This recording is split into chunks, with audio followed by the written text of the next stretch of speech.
Du bleu, du blanc, c'est à travers ces couleurs que la famille Georget a choisi de se distinguer. Joël Georget et sa femme Hélène ont créé leur propre cirque en 1982. Aujourd'hui, ce sont leurs deux fils, Nicolas et Hervé, qui sont en piste. Depuis 36 ans, ils font partie du paysage de Luynes à une dizaine de kilomètres de Tours. Nous les avons suivis aux côtés de leurs épouses et de leurs enfants pendant 4 mois, en plein cours de cirque sur les routes, mais aussi pendant leur représentation. J'ai fait ce matin une grosse dictée évaluation. En apparence, Olga est une enfant comme les autres. Mais quand sa journée de cours se termine, une autre commence, celle d'une jeune circassienne. À l'école, tout le monde sait que sa deuxième maison, c'est le chapiteau du cirque Georget. On était dans la cour du bain en train de parler aux maîtresses, et, parce qu'ils se donnaient des cadeaux entre maîtresses. Et la directrice m'a dit « Oh, faudra que tu m'apprennes à faire du hula-hoop ». Le hula-hoop, c'est la discipline dans laquelle Olga s'est orientée dès l'âge de 4 ans. En rentrant de l'école le lundi et le mercredi, elle file sous le chapiteau en face de sa maison pour s'entraîner. Obélix, il est tombé dans la marmite petit. Bah toi, t'es tombée dans le cirque quand t'étais petite. À 2 mois, Ouais. à 8 mois, Maman, à 8 jours. À 8 jours, t'étais dans le camion, oui. Maman, elle est partie à la maternité dans une ville. J'ai rejoint le cirque dans une autre ville. Au programme, une nouvelle souplesse. Essayez, encore et encore. Ici, on ne s'arrête jamais sur un échec. Colle et tu tournes. Colle. Chez les Georget, pas toujours évident d'apprendre le cirque à ses enfants. Elle écoute pas du tout. Non, c'est plus compliqué. Elle n'aura pas la même persévérance avec nous qu'avec quelqu'un d'autre. À nous, elle va oser dire non. C'est ça le problème. Allez, vitesse. À 10 ans, Olga s'imagine déjà dans les pas de sa mère. Gérer le cirque et vivre de sa passion, des étoiles plein les yeux. Mais derrière les strass et les paillettes, un cirque, c'est aussi beaucoup de paperasse à gérer. Ici, c'est Christelle qui s'en occupe, dans une remorque aménagée en bureau. Ici, c'est donc le bureau du cirque. C'est pas un grand bureau. On n'a pas de grands plans de travail, de grands espaces. C'est un petit espace où tous les dossiers sont rangés. Du cirque itinérant au spectacle de Noël, derrière chaque représentation se cache un travail d'entreprise comme une autre. Je pense qu'il ne se rend pas compte de la durée dans laquelle ça se passe les choses.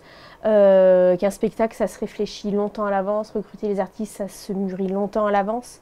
Qu'un cirque, c'est une entreprise comme toutes les autres, qui est soumise à toutes les mêmes règles et toutes les mêmes charges.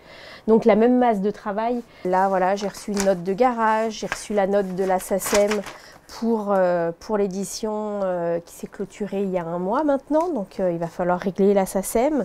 Et puis on a aussi des charges sociales sur l'année 2017 à régler. Car le cirque, c'est avant tout un travail d'équipe.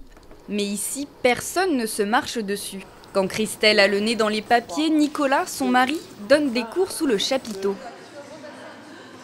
Aérien, jonglage, trampoline, à l'école de cirque, Nicolas a choisi de rester à Luynes pour transmettre sa passion. Tous les mercredis soirs, c'est la même routine pour le cours de perfectionnement. Un échauffement, puis 15 minutes de jonglage. Vous allez dans n'importe quel cirque, on sait tous jongler avec des massues, avec des cerceaux. Puis après, on peut faire du passing comme ça et intégrer soit une parade, soit intégrer quelque chose dans un numéro. 10 élèves participent à ce cours. Chacun sa spécialité, mais ici on travaille toujours dans l'entraide. Léa a rejoint il y a 6 ans l'école de cirque et ses valeurs. Le respect déjà, voilà, quand quelqu'un fait quelque chose, on est toujours, on respecte toujours ce que l'autre fait, on se concentre et surtout l'entraide. Quand il y a quelqu'un qui a besoin d'aide, ils nous disent toujours essayer d'aider les autres, de ne pas les laisser se débrouiller. De 3 à 52 ans, Nicolas voit défiler des apprentis circassiens toute la semaine sous son chapiteau. Et à chaque groupe, de nouveaux objectifs. Rien que de leur apprendre à faire une galipette et qu'ils repartent chez eux et qu'ils montrent à leurs parents dans le lit « Maman, regarde ce que j'ai appris, je fais faire une galipette ». Voilà, ça c'est quelque chose d'unique. Derrière, ils sont plus à la galipette, là, ils sont à autre chose. Vous prenez par exemple Victor. Monsieur Victor, démonstration, salto arrière, direct à froid. Là, c'est plus la galipette, c'est un salto arrière. Donc voilà, c'est vrai qu'après, les niveaux sont différents. C'est ici que Victor a appris ses premières acrobaties. Aujourd'hui, Nicolas est devenu plus qu'un prof pour lui. Je connais bien avec la famille Georget parce que ça fait plusieurs années que je les côtoie. Et donc c'est autant une relation, je dirais, professionnelle parce qu'ils nous apportent beaucoup de choses et amicale en même temps. Donc c'est vraiment un plaisir de travailler avec eux. À la fin de l'année, ils doivent construire un spectacle tous ensemble et les meilleurs participent au cirque de Noël. Quand Nicolas donne des cours dans son chapiteau à Luynes, Hervé, son frère, se déplace d'école en école dans toute la région. C'est un vrai convoi qui est organisé à chaque départ. Sa particularité, toute la troupe se déplace avec son chapiteau dans les écoles du centre Val-de-Loire. Au volant du camion des Georget, c'est Nadège, la femme d'Hervé. Son mode de vie, elle ne l'échangerait pour rien au monde. Notre vie est sur les routes. Je sais que je n'aimerais pas rester cloîtrée dans une maison, je deviendrais vite allée en cage. L'avantage, c'est qu'on n'est pas embêté par les voisins. S'il y a un voisin qui ne nous plaît pas la première semaine, la semaine d'après, on est avec un autre voisin. 4 heures plus tard, les voilà arrivés à Épernon dans l'Eure-et-Loire. Première étape de leur vadrouille annuelle. Dessiner le tracé, planter les piquets, élever les mâts qui soutiendront le chapiteau, ils ont une journée pour tout monter. Nicolas et des amis sont venus en renfort pour aider les artistes et Hervé qui s'est blessé une semaine plus tôt. Un travail physique qu'ils doivent répéter pour chaque école. Ça n'a pas été facile ce matin, bah oui, parce que ça paraît... On n'arrive pas à l'expliquer, mais c'est vrai qu'on s'arrête presque 2 mois. Et lorsqu'on repart en tournée, tout a l'air d'être moitié grippé, les bonhommes, le matériel. Et il y a des surprises aussi, les câbles, la toile qui est aussi un petit peu plus froide, remplie d'eau. C'est un peu plus difficile ce matin. Mais il faut qu'on reprenne notre rythme. Et une fois que la tournée va rattaquer, voilà, en général, le montage se fait en 4 heures, 4 heures et demie. Là, ce matin, on en est à presque à 5 heures. Donc voilà, on va y arriver. Jour J, les premiers écoliers arrivent, mais il reste encore quelques petits détails à installer. Ici, ce sont 90 enfants qui vont découvrir le cirque. Par an, ils croisent la route de près de 3000 enfants. Pour les artistes, c'est avant tout un moyen de leur transmettre des valeurs importantes. L'esprit d'équipe, de travailler ensemble, de savoir partager. Parce que dans le cirque, c'est surtout ça, on ne vient pas tous de la même famille, du même pays, etc.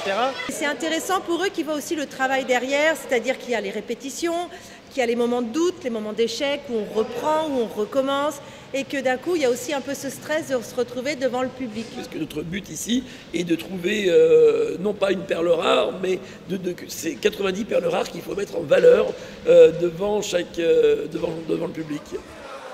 De janvier à novembre, ils repartent toutes les semaines à zéro.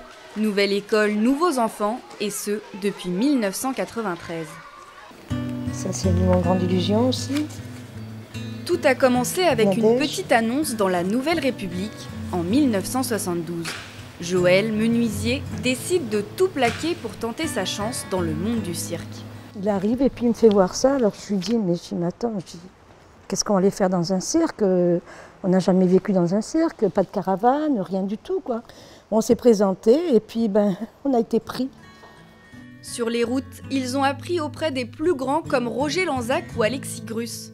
10 ans plus tard et après la naissance de leurs 3 enfants, ils lancent leur propre cirque, le Georget Family Circus à Vendôme. Très vite, Hervé, Christophe et Nicolas entrent en piste. On faisait un numéro de clown avec mes 2 frères. On avait Hervé qui était en clown blanc, qui fait le faire-valoir, c'est celui qui est le plus sérieux. Et on avait l'Auguste, donc moi je faisais le clown. Et j'avais Christophe, mon 2e frère, qui faisait aussi l'Auguste. On a voulu le faire, on a voulu refaire ça l'an passé au Cirque de Noël. Et au niveau timing, c'était un peu chaud, car le spectacle était déjà très très long. Donc on verra peut-être un jour, on reviendra. Au départ, ils ont commencé avec ce simple podium dans les campings. Puis ils ont poussé leur père à acheter leur premier chapiteau en 1998. Quand il est parti, il nous a dit clairement, il n'y a pas d'héritage, mais le seul héritage que vous avez, c'est votre chapiteau et tout le travail qui est autour. Leur cirque, c'est aussi des centaines de costumes accumulés. Le tissu, lui, n'a pas bougé. C'est ce que je viens de te dire, tu rentreras plus dedans, c'est ce que je te dis. Je vais serrer à la maison. Oui, c'est ça, on va rigoler alors. Quand vient la période des fêtes, toute la famille Georget se rassemble pour son traditionnel cirque de Noël. À l'accueil, sur scène ou en coulisses, ici, il faut jongler entre les différents postes. En tant que personne extérieure au cirque, je dis, si on n'aime pas, on ne peut pas. On ne peut pas le faire, on ne peut pas faire semblant sur ce métier. Bonjour messieurs, dames, bienvenue. Allez-y, allez-y. Allez-y, suivez la place, c'est bon spectacle, mesdames. Même sur la piste, l'esprit de famille s'invite. Et pendant les représentations, Hélène n'est jamais bien loin.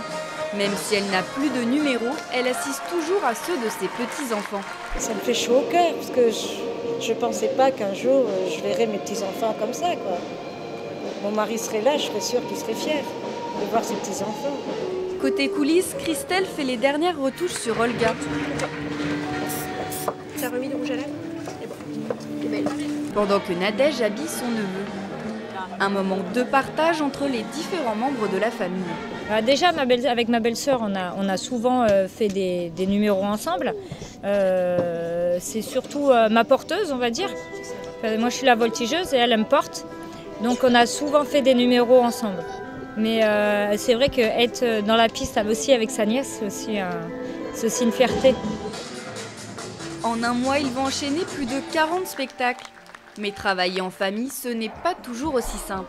C'est pas tous les jours facile, il y a des tensions, il y a toujours des moments qui vont, des moments qui vont pas. Et c'est vrai que l'esprit de famille, c'est vraiment hyper important pour nous.